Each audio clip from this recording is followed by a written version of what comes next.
Rebecca Chun adjusted her designer maternity blazer as she strode through the hospital corridor, her 8-month pregnancy barely slowing her confident pace. The successful corporate lawyer had never needed anyone's help, least of all from outdated religious superstitions.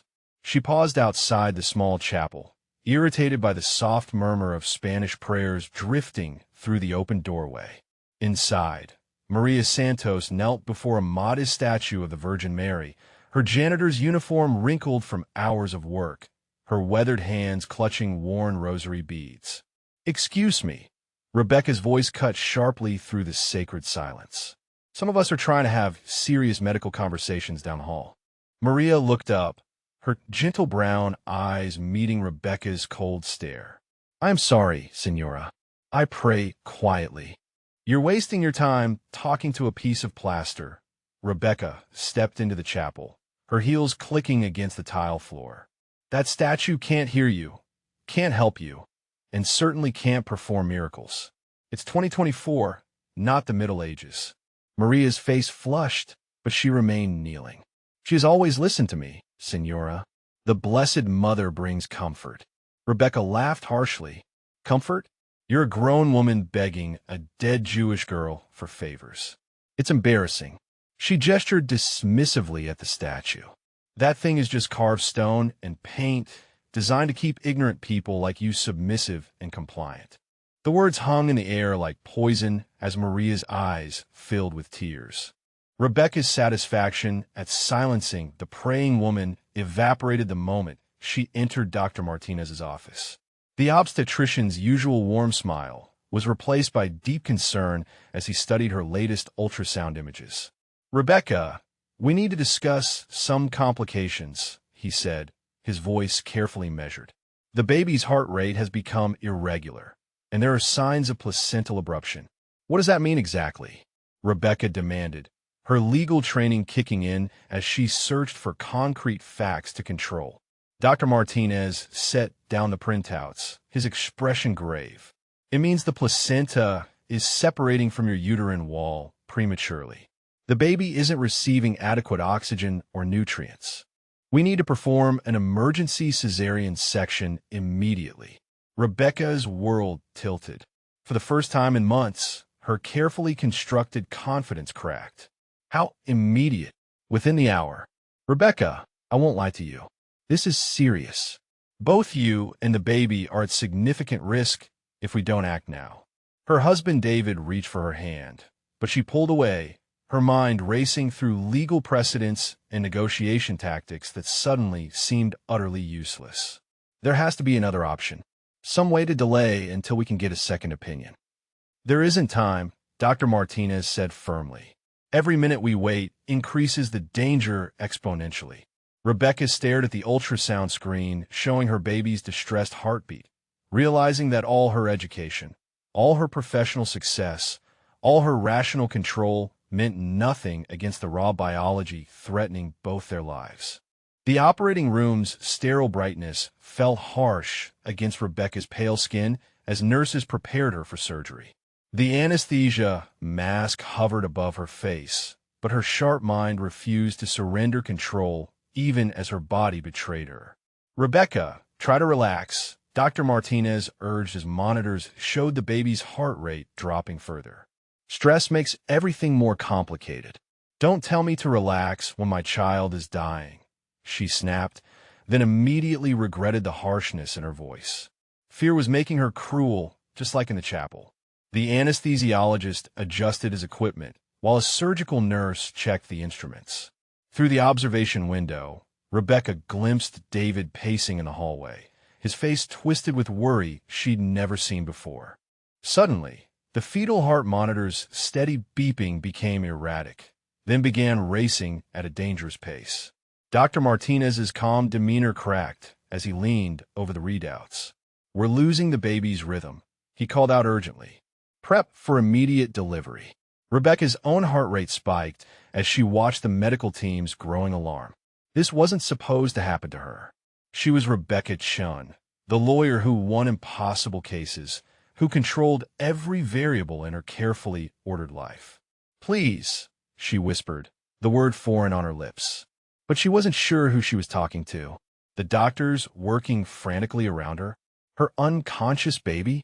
Or something else entirely that she'd spent her whole adult life denying existed? The anesthesia pulled Rebecca under just as alarms began shrieking throughout the operating room.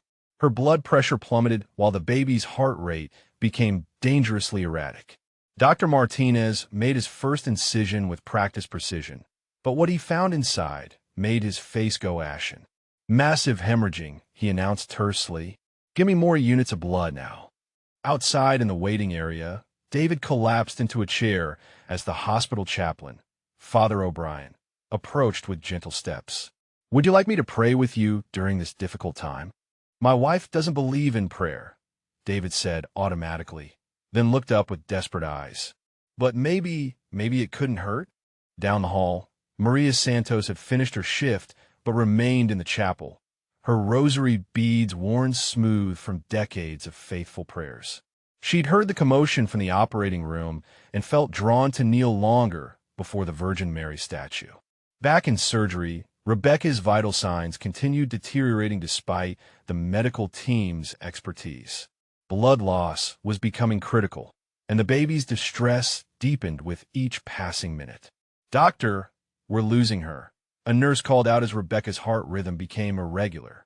Dr. Martinez, a lifelong Catholic who rarely admitted his faith in professional settings, found himself silently forming words he hadn't spoken in years. But even as his hands worked with surgical precision, he knew they were approaching the limits of medical science. Both mother and child were slipping away despite everything modern medicine could offer. The flat line on Rebecca's heart monitor sent a piercing tone through the operating room as Dr. Martinez desperately worked to deliver the baby. His hands moved with practiced urgency, but the infant emerged blue and lifeless, no cry breaking the terrible silence.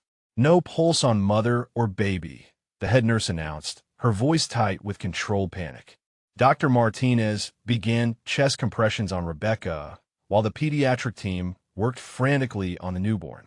The resuscitation efforts continued for agonizing minutes as both heartbeats remained absent from the monitors.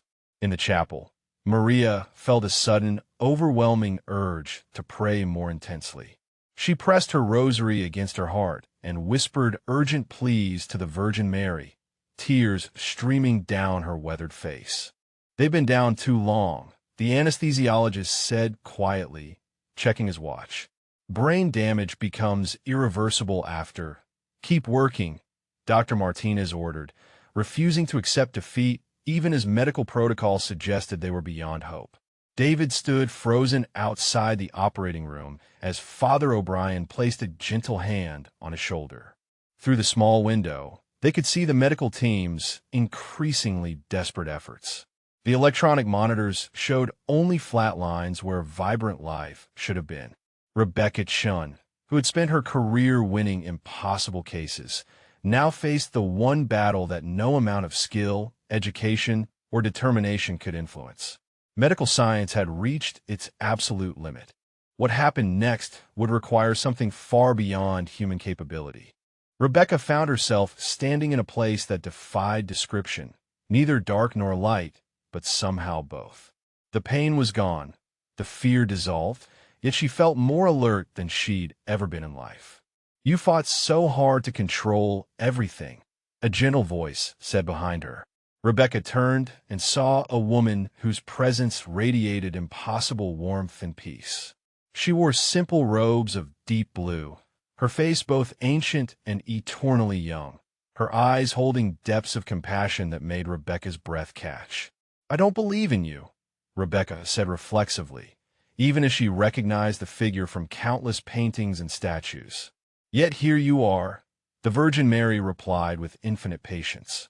Tell me, Rebecca, what did your mockery accomplish? Suddenly, Rebecca could see and feel everything her cruel words had caused.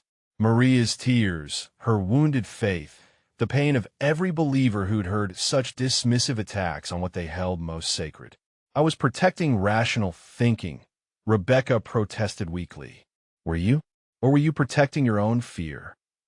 The Virgin's voice held no judgment, only truth that cut deeper than any courtroom cross-examination.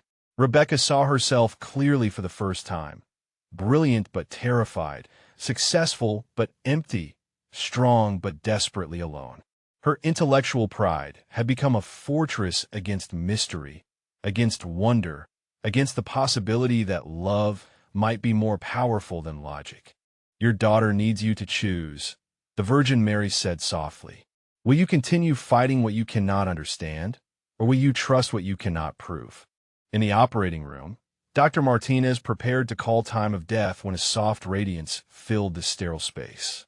Every person present froze as the impossible sight unfolded before them.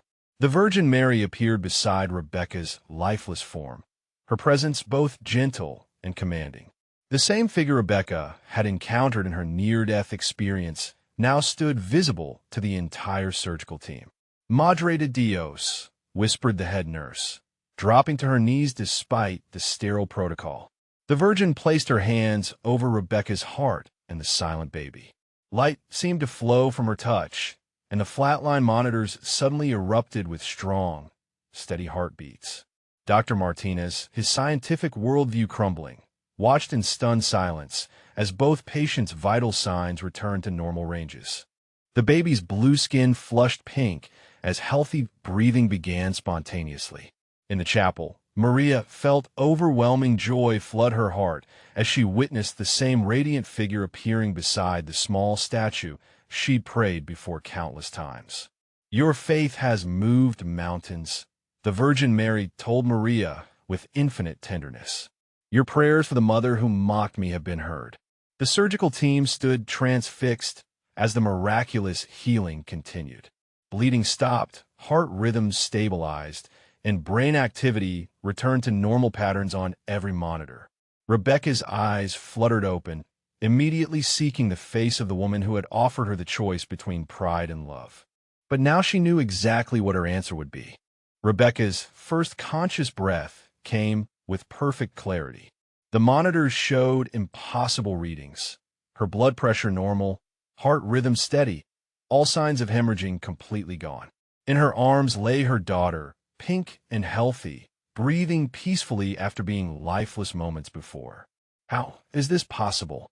Dr. Martinez whispered, his hands trembling as he checked readings that defied every law of medicine he'd studied. Rebecca looked directly into his amazed eyes. "We both saw her. The Virgin Mary was here." The surgical team exchanged glances of shared wonder and terror. They had witnessed the impossible, and no amount of scientific training could explain what their eyes had seen. "I need to find Maria Santos," Rebecca said with urgent determination, surprising everyone with her strength after clinical death. Within an hour, Rebecca was wheeled to the chapel where Maria still knelt in prayer. The janitor's weathered face turned in shock as the woman who had mocked her faith approached with tears streaming. "Maria, I'm so sorry."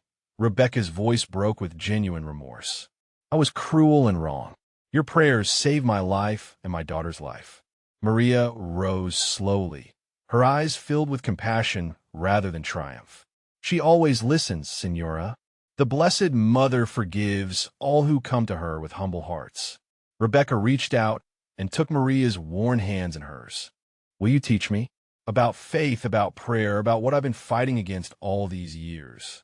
The transformation was immediate and absolute. The proud lawyer who had entered this hospital had died on that operating table, and someone entirely different had returned. Word of the miraculous healing spread through the hospital like wildfire. Dr. Martinez found himself questioned by colleagues who demanded scientific explanations he couldn't provide. The surgical team's testimonies were consistent. They had all witnessed the same impossible event. Rebecca Chun was clinically dead for 7 minutes, Dr. Martinez told the gathering medical staff. Both she and her baby showed no vital signs. What happened next defies everything we understand about medicine. Rebecca's former law partners arrived expecting to find her recovering from routine surgery. Instead, they encountered a woman transformed in ways that left them speechless and disturbed. Rebecca, You're talking like some sort of religious fanatic, her colleague Jennifer said with obvious concern. This trauma has obviously affected your thinking. My thinking has never been clearer, Rebecca replied calmly, holding her healthy daughter. I spent years mocking people for believing in miracles. Now I know they exist because I experienced one. The hospital's secular staff struggled to process what they'd witnessed. Nurses who had never prayed found themselves questioning their materialistic assumptions. Doctors who had built careers on empirical evidence faced undeniable proof of supernatural intervention. David watched his wife's transformation with amazement and growing faith. The woman he'd married had been brilliant but cold, successful but spiritually empty. Now she radiated a peace and joy he'd never seen before. Rebecca's public acknowledgement of the miracle reached beyond the hospital walls, creating ripples of wonder and controversy throughout their community. Some dismissed it as postpartum delusion, but others began examining their own beliefs about the impossible. Rebecca's transformation rippled through every aspect of her life. Her law firm partners watched in bewilderment as their most aggressive attorney began taking pro bono cases defending religious freedom and faith-based institutions. You're throwing away your career for superstition, her former mentor warned during a tense meeting. This religious phase will pass, Rebecca. Don't destroy everything you've built. I'm not destroying anything, Rebecca replied with serene confidence. I'm finally building something that matters. Maria Santos became Rebecca's unlikely spiritual guide, teaching her to pray the rosary in the same hospital chapel where their first encounter had been so painful. Other hospital staff began joining them during breaks, drawn by the peace that seemed to surround their gatherings. Dr. Martinez struggled with his own faith journey as he documented the medical impossibility of Rebecca's healing. His detailed reports showed complete recovery from conditions that should have resulted in death or permanent disability. There's no scientific explanation, he confided to Father O'Brien. I've been running from my Catholic faith for years, but how do I explain what I witnessed with my own eyes? Rebecca's baby, whom she named Grace Maria in honor of both the miracle and the woman who had prayed for them, thrived beyond all medical predictions. Specialists who examined her found no trace of the oxygen deprivation that should have caused severe brain damage. The hospital chapel, once nearly empty, now drew visitors from across the city. People came seeking their own encounters with the divine, inspired by Rebecca's testimony and the undeniable evidence of supernatural healing. 6 months later, Rebecca stood before a packed interfaith conference, holding Grace Maria as she shared her testimony. The audience included skeptical academics, faithful believers, and curious seekers from dozens of denominations. I spent my career destroying people's arguments, Rebecca began, her voice steady and clear. I was particularly cruel to people of faith because their beliefs threatened my need for control. I thought faith was weakness. She looked down at her thriving daughter, whose very existence defied medical explanation. I learned that true strength comes from admitting what we don't understand and remaining open to mystery. David watched from the audience, amazed at how completely his wife had changed. Their marriage had deepened as Rebecca's newfound faith brought humility and compassion to replace her former pride and coldness. Maria Santos sat in the front row, tears of joy streaming down her face as she witnessed the fruit of her faithful prayers. The woman who had once mocked her deepest beliefs now defended religious freedom in courtrooms across the state.